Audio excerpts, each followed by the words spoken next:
Blessings, blessings, blessings. Welcome, my listener, to this amazing channel.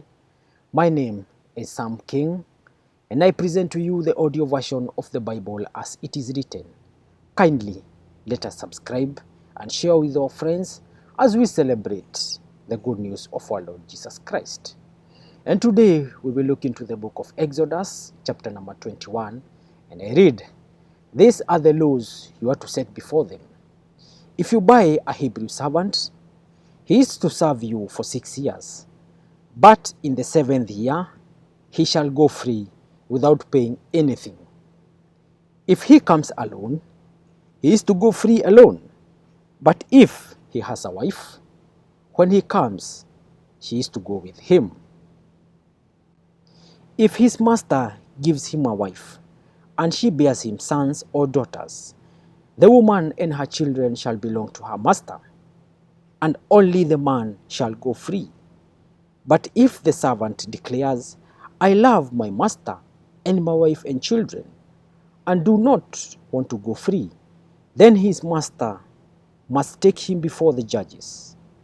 He shall take him to the door or the doorpost and pierce his ear with an awl. Then he will be his servant for life.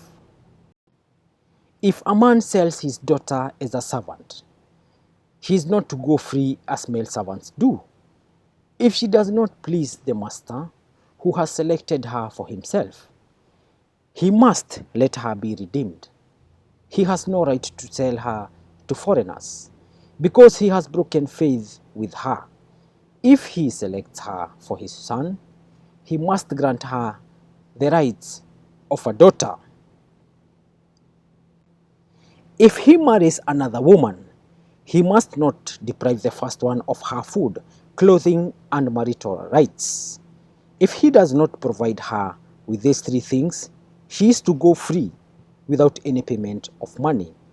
Anyone who strikes a person with a fatal blow is to be put to death. However, if it is not done intentionally, but God lets it happen, they are to flee to a place I will designate. But if anyone schemes and kills someone deliberately, that person is to be taken from my altar and put to death. Anyone who attacks their father or mother is to be put to death. Anyone who kidnaps someone is to be put to death, whether the victim has been sold or is still in the kidnapper's possession. Anyone who curses their father or mother is to be put to death.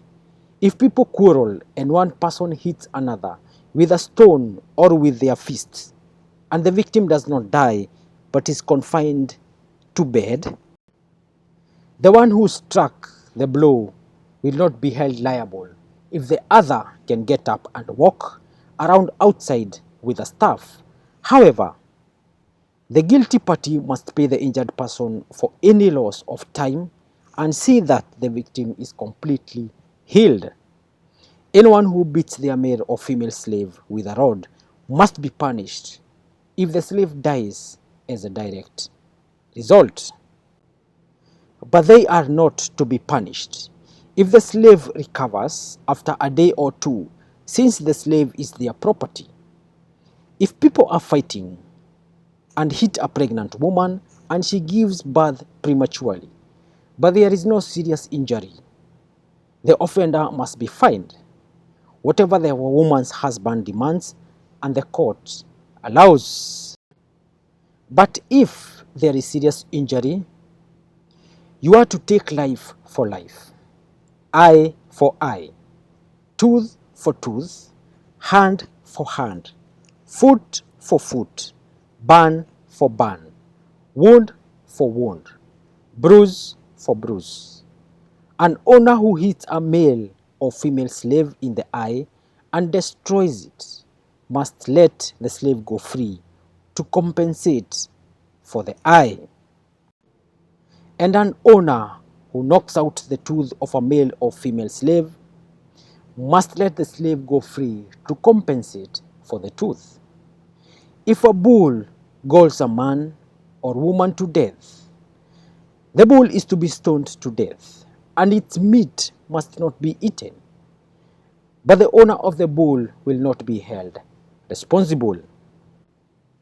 If, however, the bull has had the habit of goring, and the owner has been warned but has not kept it penned up, and it kills a man or woman, the bull is to be stoned, and its owner also is to be put to death.